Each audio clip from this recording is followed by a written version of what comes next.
listening. We bring you the latest in the world of sports. I'm Zihir Basho. We give you the conversations you want to hear from your favorite icons and athletes. I'm Dip Dipianco. In tonight's game plan, we'll get an exclusive inside look at WBC Featherweight World Champion Magnifico Magsayo's journey towards his first ever title defense. And we'll catch up with the Ateneo Blue Eagles, Dani Ravena, Faith Nisperos, Vannie, Gandler, and Coach Oliver Almadro. Plus, we'll hear some thoughts on the finals between NU and DLSU. So buckle up, sports fans. Let's get in the game. Once upon a time, a young 8-year-old boy from Bohol dreamt of becoming a boxing world champion. In 2021, that dream became a reality when Magnifico Magsayo captured the WBC Featherweight crown to win his first world title. Our very own Paulo Del Rosario caught up with the undefeated Magnifico as he bears his palaban spirit ahead of his first title defense this coming July. Let's watch this.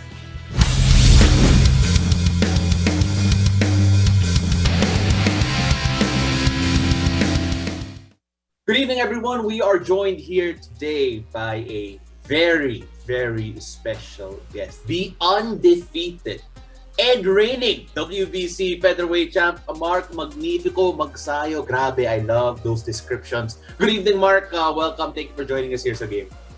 Good evening, sir. Good evening sa lahat ng nakikinig ngayon, and thank you for having me. Mark, syempre alam naman natin that yung professional boxing journey mo nagsimula 17 years old ka lang. Very, very young. Alam naman natin that athletes go through so many things to get where they are today. Ano yung motivation mo to keep on going? Motivation ko talaga yung pamilya ko kasi doon ako naghuhugot ng lakas at nag-focus ako sa bawat training at yun palaging goal ko. Ang main goal ko talaga yung manalo every fight. So, syempre naman, Mark, it's always inspiring na syempre family is always going to be at the core of everything. Pero pag-usapan naman natin yung mga highlights mo recently. Not necessarily yung last fight mo, pero balikan natin yung Julio Ceja fight ng 2021 kung saan nag-PBC knockout of the year ka back in 2021. Okay, walk us through it. Kasi syempre, grabe yung knockout na yan, but iba talaga parang may adversity ka na dinaanan Binigay ko talaga ng lakas ko dun sa laban yan kasi yun ang magiging tulay patungo sa world title fight, world stage. So, doon ko talaga, binuhos ko talaga lahat ng ko. Buti lumabas yung palaban spirit ko dun, laban talaga. Okay, speaking of palaban, you are currently the reigning and defending WBC champ in your first ever world title defense. Yung makakalaban mo this July, si Ray Vargas, undefeated, taller, mas mahaba. In other words, on paper, parang underdog ka except champion ka. Right? But you're in LA right now training with Coach Freddy Roach. Kamusta naman yung training mo? Training is good. I've been preparing for this fight since March. So maganda talaga yung preparasyon ko. Pero at thankful din ako sa Alaksan FR kasi kasama sila sa journey ko at sinusuportahan lang ako palagi.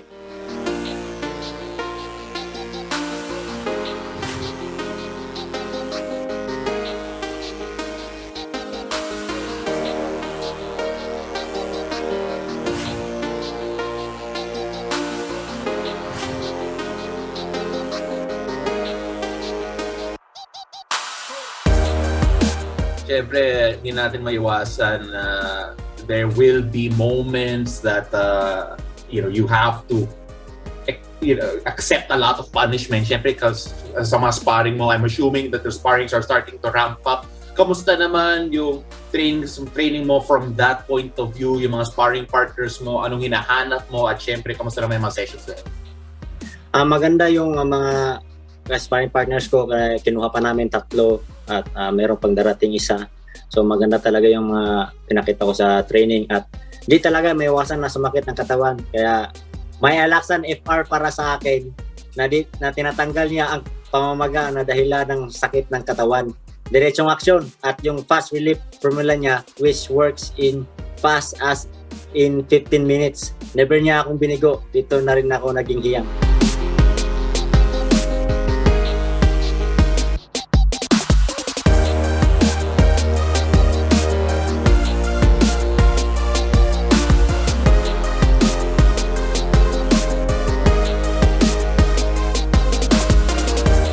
Siyempre, alam naman natin that yung Alaksan FR is also home to other great athletes like si Heidelin Diaz. Naging inspirasyon ba siya? Opo, malaking inspirasyon sa akin yung pagka-gold medal din ni Heidelin Diaz sa Olympic. So, nakadagdag din inspirasyon sa akin na karakalan ng Pilipinas na ibibigay namin at yung palaban spirit nila, nakaka-inspire talaga. At alam mo naman na inspiration ka rin to a lot of the ordinary Filipinos here. Yung mga hindi world champion pero yung mga trabaho nila pang world champion din. May message ka ba sa mga Filipinos out there to how to stay healthy, how to stay in shape these days, especially ngayon na being healthy is key sa buhay natin? Para sa akin, kahit hindi naman athlete, pwede naman mag-training pero pwede mag-training, kain ng maayos, mga healthy food, at sleep, matulog ng maayos. Pero kailangan mag-training pa rin kasi mas maganda talaga may ehersisyo sa katawan. Pero pag sumakit ng katawan, nandyan naman yung alaksan ni pare. Swabing-swabe yan, Mark. Siyempre, kasama din doon yung pagre-relax, kapag making sure that your mind is right. And alam ko naman that one of the things that you like to do para mag-relax, manood ng anime And so, siguro naman you don't run like anime characters pero ano yung mga life lessons na nakuha mo galing sa anime na pwede mong ibigay sa mga fans natin ngayon? Ang natutunan ko sa anime na pinapanood ko, yung pinaka-idol ko talaga simula ng bata pa, there's no shortcut in success. At we need to work hard and keep trying every day. Aaray pero di bibigay. Laban lang. Words to remember every day. Mark, maraming salamat. Of course, for all the fans out there, remember to come out and support Mark Magnifico Magsayo as he defends his WBC Featherweight title in San Antonio against the undefeated Ray Vargas. If for those not familiar with Mark, I suggest you check out his highlights and you're going to expect a great and exciting fight come the 9th of July over in San Antonio. Again, maraming salamat, Mark. Good luck in the upcoming fight. Laban lang, Mark.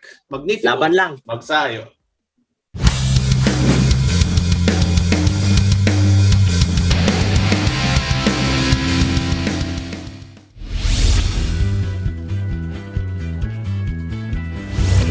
After the break, we'll catch up with the Ateneo Blue Eagles, Dani Ravena, Faith Nisperos, Vannie Gandler, and Coach Oliver Almadro. Stay tuned. You're watching The Game.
Welcome back to the game. Go Ateneo, one big fight, and that has been the battle cry of the blue and white inside the MOA Arena. From 0-3 to bronze, the Ateneo Blue Eagles have proven themselves worthy contenders in the UAAP Season 84 Women's Volleyball Tournament. And tonight, let's catch up with Faith Nisperos, Vannie Gandler, Kapitan Dani Ravena, and the always energetic Coach Oliver Almadro. Batchmates, Coach O! Yes. Good evening and welcome to the game. Welcome, guys. Good Welcome. evening. Okay, let's get to it. Faith, I wanted to ask, kasi kanina nag-usap tayo, and yun nga pala, this is your first full UAAP season. Kamusta? Has it sunk in yet? Especially considering ang bilis lang ng season ngayon. Well, I've spent days actually after our last game, like processing everything. Wow, that was quick. And of course, I'm grateful na finally I got to play with my teammates for one whole season. And it has been great. It's been a tough journey, but it's great. How about you, Vannie? How has the 84th season of the UAAP been to you? I'm really grateful that we finally got to play again. I'm just really happy. The last time I got to play was on my rookie year. Right. And yeah, this year I'm a senior, so I lost a lot of years, and I'm just really happy to be able to play again. But everyone, nakapahinga naman na tayo lahat after that break, no? I'm sure you guys were able to relax and also go out, nakapag-enjoy kahit pa paano. But Coach O, pag-usapan naman natin your pivotal moment this season. Pagdating ng second round, people were saying it was a different Ateneo team all throughout, and sinasabi natin lahat, you were peaking at the right time. What changed pagdating ng second round? Well, first, yung nag-turn around yan is yung when we lost to UST on the first round, the last game. Then we thought, bubugbugin kami first two sets. But third set, fourth set, we fought back. And then sabi ko, may chance. And then, yun nga, ang nag-challenge sa akin is how for them to recover mentally right away. Yeah. So I talked to them individually, especially Faith and Vannie, that we can make it, we can do it. And indeed, these players really adjusted and they accepted that my challenge, that we can make it. And sabi ko naman, what important, it doesn't matter how we start, what important is how we end the season. Siguro, after that, Dani, siguro ano yung pinakamahirap na hump that you needed to overcome from the first round to the second round? Yun nga, as what Coach said, it's more on mentally because we don't have the luxury to think about the game too much, the losses or even the wins. Parang kailangan mag-move forward na kami whether we like it or not because may game na ulit the next day. Correct. Kumbaga, sometimes there's just like a day na gap na magti-train pa kami. So, we can't really dwell on, the bad. But we have to learn on each and every game talaga. Alright, the next question might sting a bit. Medyo baka fresh pa, baka too soon. Pero kaya ako nag-blue in support of Ateneo. But let's talk about DLSU, Lasal. Okay, and my partner Z might have an idea of how it feels like. Let me ask you guys, ano ba yung difference kapag kinakalaban niyo yung Lasal? Let's go with Faith first. Maybe it's not really much of a difference between like other teams, but maybe there's just this added external factor na people try to put in. So that's really the difference between playing against them.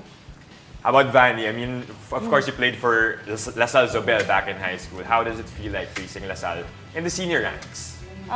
Yeah, it's exciting. The atmosphere in the arena is definitely different when we go against Lasal, especially because it's our rivalry. Yeah. It's exciting, but like what Faith said, it's nothing different from other teams. Would you agree, Z? Malabang, di ba? Iba talaga yung yung atmosphere, yung energy, yung vibe if you're up against your rival. Siguro, speaking of moving on, Dani, what's next for the Ateneo Blue Eagles? For you, will you be suiting up for a PVL team soon? Right now, I still really have no decision yet. So, knowing my mom, she's really letting me decide on my own, which is something na nakakagulat. But with her guidance naman and also the guidance of my family, I know na no matter what decision I'd make may 100% magsusupport sa akin. So, as of now, I'm just enjoying, after this season, this tiring season, just really enjoying with my teammates, yan sila coach. So, enjoy muna tayo and then we'll go back to work soon. Okay, kasi interesting kanina before we went on air, Siguro in another multiverse, Dani, Yeah. like if it's not volleyball, where would Dani Ravena be? Oh, definitely to med school. I wanna be a vet. So, Coach O knows that. So, alam rin niya na may ibang path rin na pwede. So, just, hopefully doors will open and eventually may discernment man na dumating na I'll decide whether saan ako pupunta. So, yeah. All right, how about you, Coach O? What's next for the team? Well, first, they have to rest first. Yun nga, Yes. kasi nga talaga it's a season of kailangan recover right away. Correct. And then, after this, may intercession. Ateneo, hindi rin tumitigil sa aral. So, may intercession kami. And then after that, yung mga rookies, they will start first kesa dun sa mga veterans namin. Yeah. So, yun muna yung for them. Kaya nakangiti si Faith tsaka Vannie. Yeah. Kasi may added rest Yes, muna sila. yes kami. Rookies muna yung babanat for the upcoming season. Well, Coach O, any message to your supporters this season? Of course, alam natin it was a fast one, but a tough one at that. Yes. So may mga message ka ba for the fans of Ateneo? Well, for the fans, those solid fans, the Ateneo community, and those who are really following the Ateneo Blue Eagles, we really thank you for the prayers, of course, for the prayers, and for not giving up hope for us. Because of course, in the first round, we thought we cannot make it. Many people doubted us, but with your prayers, with your support, we're here. So I really thank the Ateneo community, the UAO, Sir M, Coach Sherwin, our boss Erica D, Father Nemi, Father Bobby.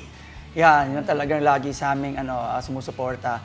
So talagang thank you, and hopefully next year we can have a good season next year. How about you, Faith? What can we expect from Faith Nisperos in the following years? Well, with the added experience na the season 84 has given us, for sure, I'll make sure na I'll be able to lead the team with the help of my other teammates as well. And yeah, I'll be hopefully more mature next season. And for Vannie, message to the Ateneo supporters as well? To the Ateneo supporters, I want to say thank you, of course, for sticking with us. We had a slow start to the season, but they were always there to support us no matter what, and we're really grateful for that. And like what we always say, we also play for them. So yeah, thank you. And for Dani, bago magmarcha, what can you tell all the supporters?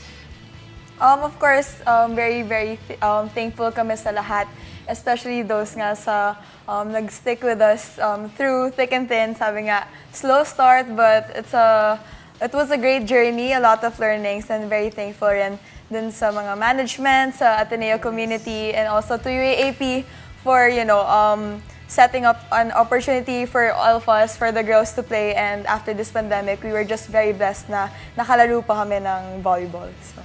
And there you have it, the Ateneo Blue Eagles. Thank you so much, girls. Coach Thank you, O. girls. Thank you. Pero Coach O at Dani, magstay pa tayo pag-usapan pa natin yung mga games sa UAAP. Yes, thank you. After the break, Coach O and Dani Ravena will stay with us to talk about the UAAP Season 84 Finals matchup between the NU Lady Bulldogs and the DLSU Lady Spikers. Stay tuned. You're watching The Game.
Welcome back to the game.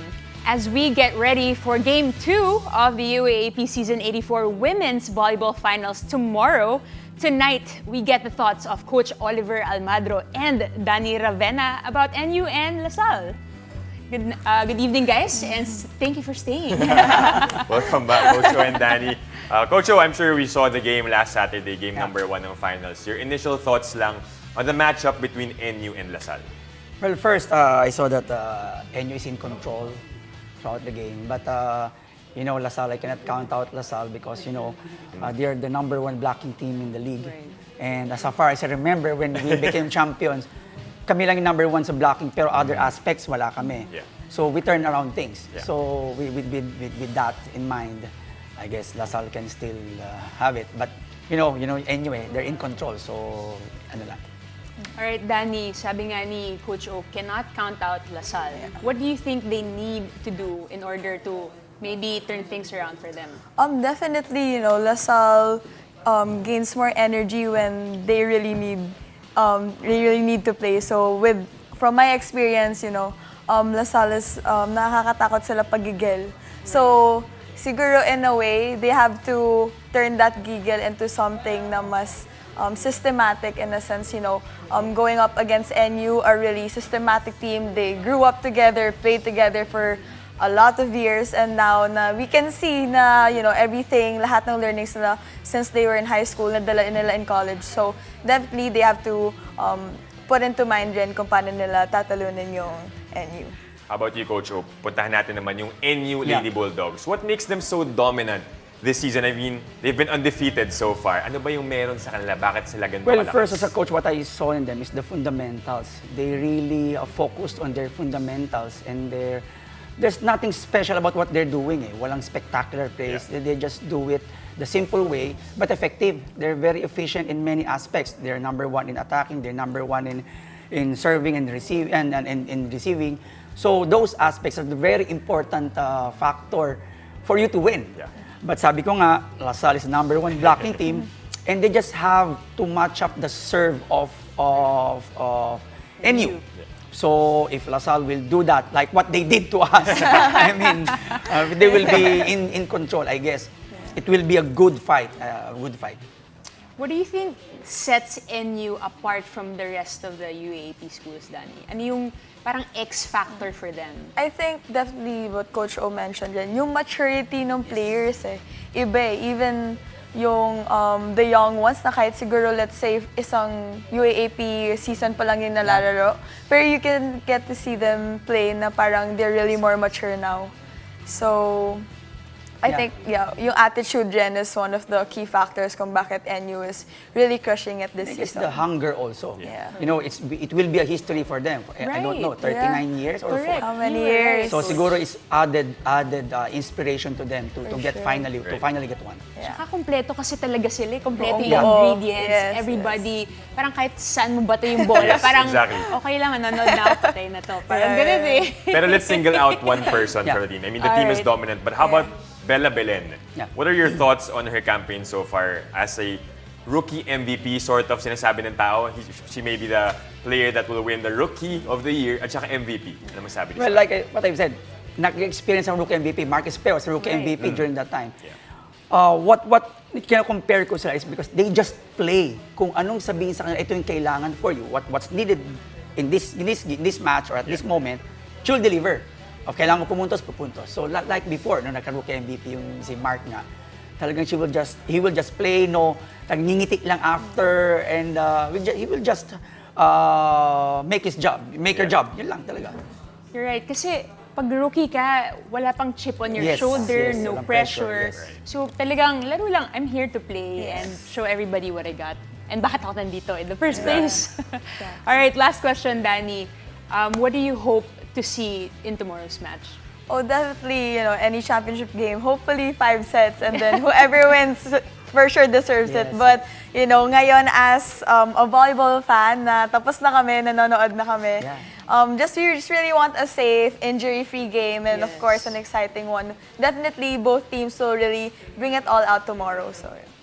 We'll be all watching Game 2 tomorrow afternoon or 6:30 p.m. yun Gabi. tomorrow. So manonood Yes. tayo niyan. Abangan natin. Thank you so much, Coach Thank you. Oliver Thank you. Almadro. Thank you. And Thank you, of course, Kapitana. Dani Ravena for joining Thank you, us tonight. And thank you for joining us. I'm Dip Yanko. Catch us weeknights here on One News, One Sports, and One Sports Plus. I'm Zihar Basho, and this has been The Game.